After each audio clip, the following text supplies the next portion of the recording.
जालौन के उरई से एक अजीब और चौंकाने वाला मामला सामने आया है, जहां एक पूर्व वायुसेना अधिकारी सास ससुर अपनी ही बहू से परेशान होकर न्याय की गुहार लगा रहे हैं।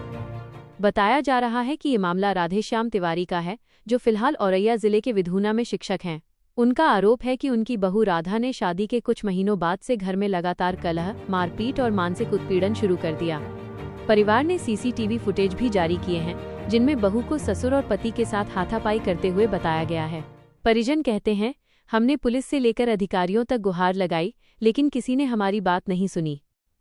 राधेश्याम तिवारी का कहना है कि उनके बेटे आकाश की शादी इस साल मई में मध्य प्रदेश के दमोह निवासी राधा से हुई थी, लेकिन शादी के कुछ ही हफ्तों बाद राधा ने परिवार से अलग रहने की जिद पकड़ ली।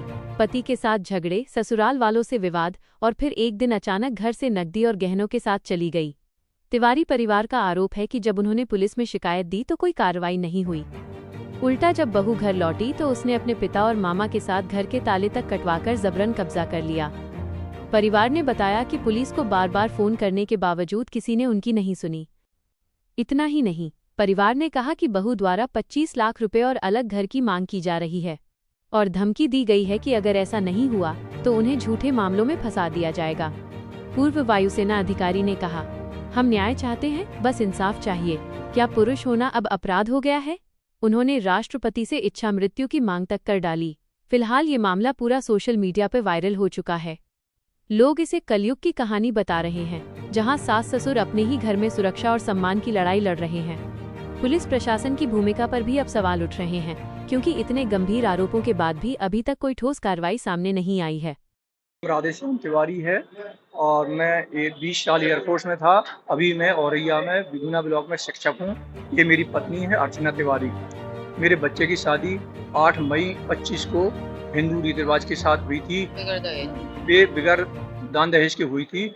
जब भी बहू आई है उसके कुछ दिन बाद से बच्चे पर अलग रहने का दबाव बना रही है और उसके साथ में दिल्ली गई। दिल्ली जाने के बाद में वो दबाव बना के साथ ये बोल रही है, जब भी दुर्व्यवहार हमारे साथ करती है वो बोलती है कि हम तुम्हें मार डालेंगे, हमें 25 लाख रुपए चाहिए और हमें एक घर चाहिए फ्री में, मतलब रहने के लिए चाहिए।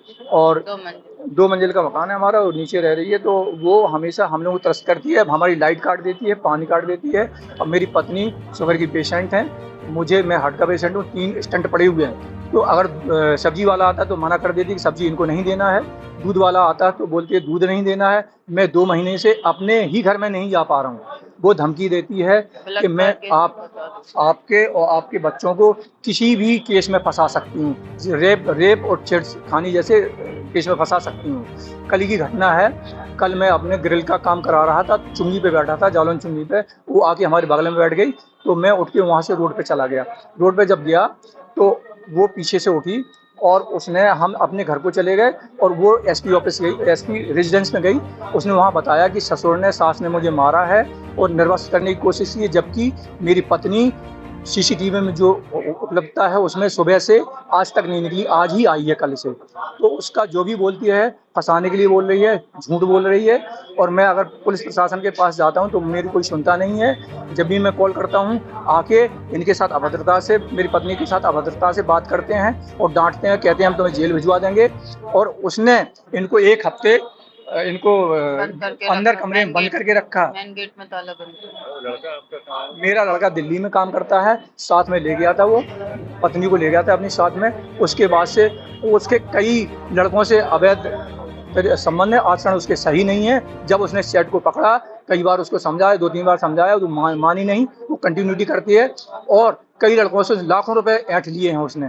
जब ये लड़के को पता चल गया है तभी से हाँ, कोई एक ब्लैकमेल कर रहा है तो उसको वो पैसे देती है और मेरे लड़के को मारने के लिए षड्यंत्र रच रही है। वो सोचती है, मेरे 2 बच्चे हैं, तो सोचती है कि अगर मैं इसको ख़त्म कर सकूं, किसी लड़के को पैसे भी दिए इसने सुपारी के, मैं ये मुझे आइडिया लग रहा है, क्योंकि उस लड़के ने लड़के को बोला कि जब मैं आऊँगी ससुराल से तब भी पैसा दूंगी और पहले भी दे के आई पैसा, और बोले कि भविष्य में देती रहूँगी।